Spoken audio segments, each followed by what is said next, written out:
What's happening? Yes, sir. It's your boy G Big Sam and the sixth man, number one Georgia Tech representative in the building for this Georgia Tech Syracuse halftime.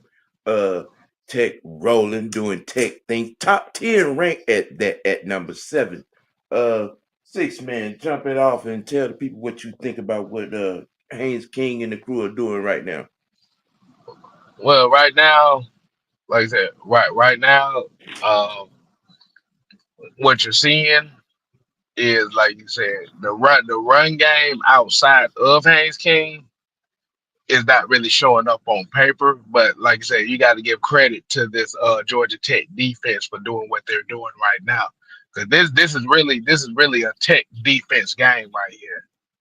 Um, like you said, just coming into this game, this was one of the games that as a Tech fan that you worry about because Syracuse usually give us a lot of problems. And Right. they're pretty much, like I said, Tech really pretty much defensively is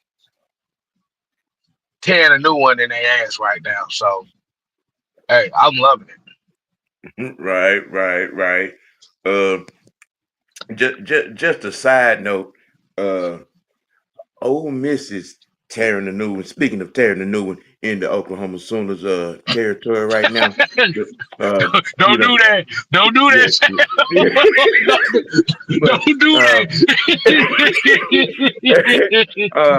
that. we try to cover all of what I'm saying around NCAA a little bit, ACC, but, SEC type things, you know.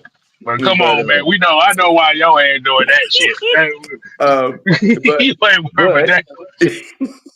but just to give it a little shine on how much validity would you put on Georgia Tech being in the top 10 right now? Um, as far as the top 10, Mm-hmm. they like you said, they have been fortunate right now to where they're winning the games that they need to win. Like you said, it's more so of you know Miami losing and Louis. But like you said, a lot of these ACC teams are not looking as strong as they once do. Like I said, Clemson look like shit. Miami it is half and half. Yeah. Louisville is half and half and stuff like that. So Tech is really just taking advantage of a down season for the ACC, and that's Um. just one of those things where, based on how we play, and shout out to Brett Keys because he's bringing in he's brought in a mentality for this team where we're going to be tough. They just been taking advantage of a lot of stuff. Yeah. So, would you say Georgia Tech is just that much better than the ACC, or is just a product of week to week happenings? I say is more so of week to week happenings. I wouldn't say necessarily they're the one of the greatest teams in the ACC, but what Tech is doing right now is they're taking advantage of all the opportunities right now. Mm-hmm. And as we know as football fans, a lot of times you don't have to be the greatest team, but you have to be the team that takes advantage of the best opportunities. And that's what they're doing right now. Yeah. Yeah. When we get possibly when we get down to that good old fashioned hate game in the Benz at the end of the season, this possibly Mhm. could be a top five meeting. Hey, look, Yeah. look, look, look. I'm expecting it to be so because Mm-hmm. because like I said, the two games on this schedule that I was the most worried about is Syracuse and Pittsburgh because those are the two schools that they gave Tech hell for 10 plus years.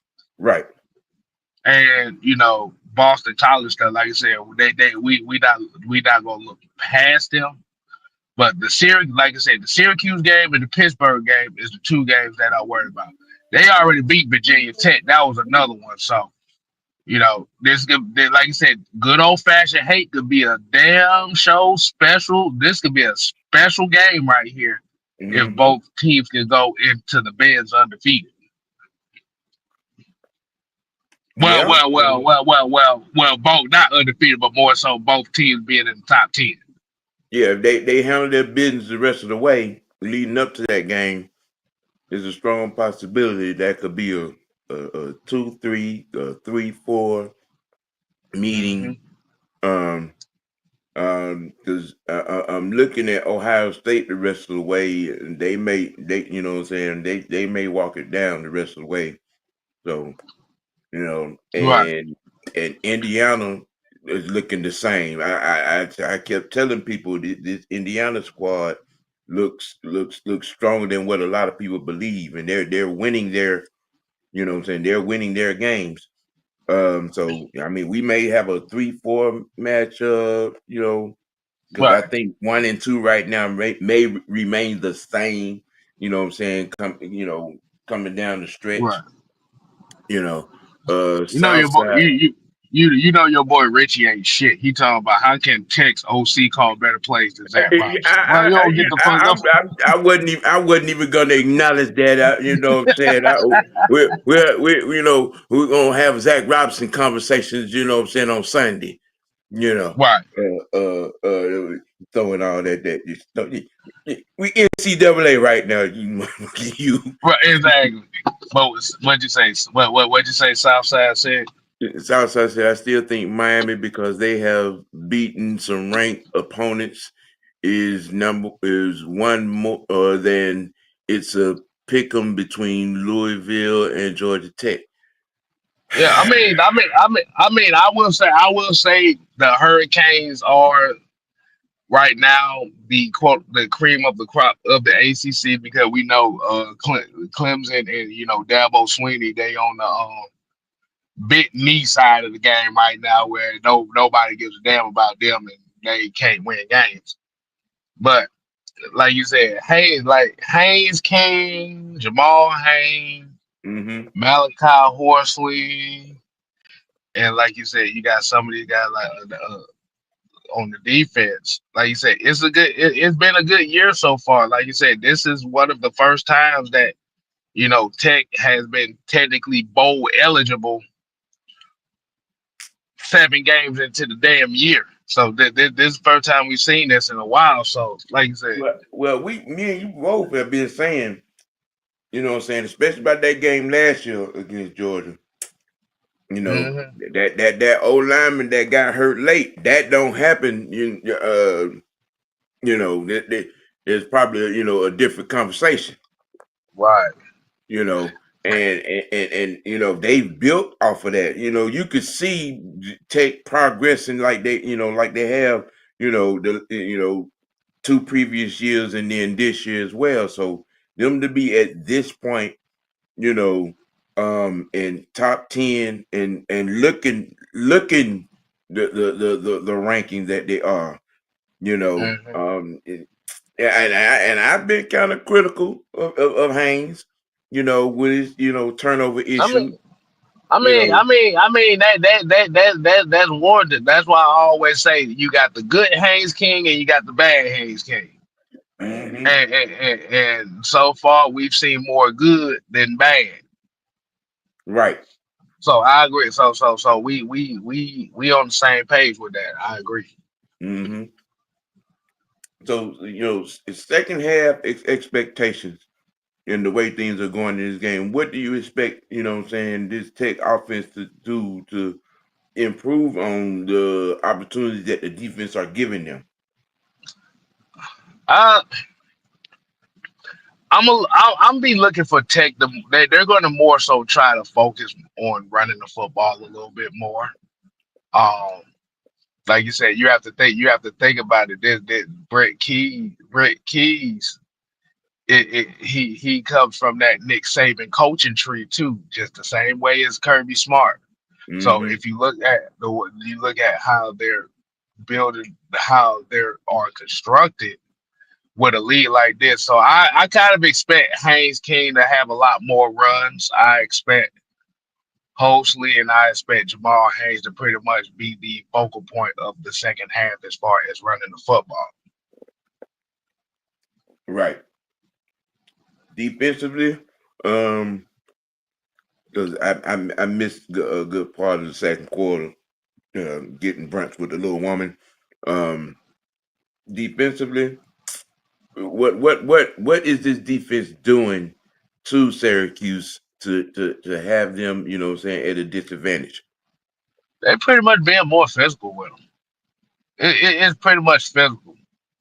Like I said, the front seven of the Tech's defense has been kind of an unsung hero for us this year. Like you said, with the Van Bergs and the Eifers and the Amari Harveys and stuff like that. They're being a little bit more physical. They're not really allowing a lot of like big chunk plays. They just pretty much just taking it to them like, hey, we gonna beat your ass and that's what we gonna do. And like, I dare you to do something about it. Hmm. Well, So right now, Georgia Tech is up 20-3, getting ready to crank up the second half. Uh, Ole Miss 22. Them Sooner Boomers 10.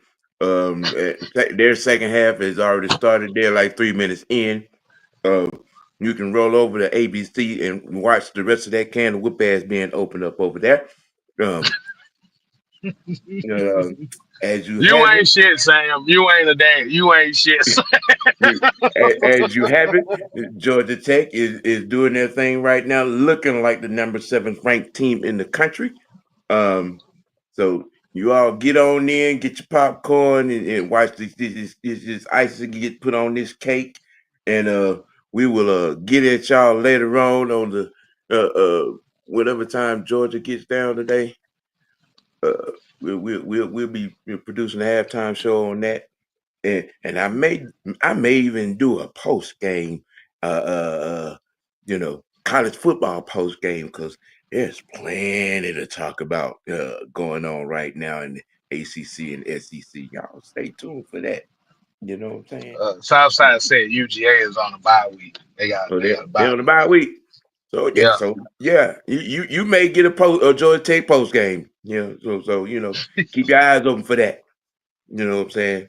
Because if this can of whoop ass over here that's going on in Oklahoma stays like it is, yeah, Oh yeah, my God. yeah, Oh, yeah. you is diabolical. I'm just gonna say that right now. You was diabolical for saying that shit. Yeah, we have to keep it covered. We have to keep it all covered. Just shine a little light, you know. Putting the newsworthy things out there. You know what I'm saying for the sports fans. Uh, yeah, yeah. On the bye week, and it is not mean, Michael. It is not. I'm just supplying the information.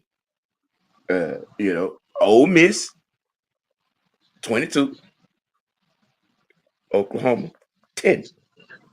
Those are the facts. But for the statistical members of the Unholy Alliance, Georgia Tech halftime, they're up 20-3. Going forward, hey man, y'all enjoy the rest of the game, and we out. Hey, we out.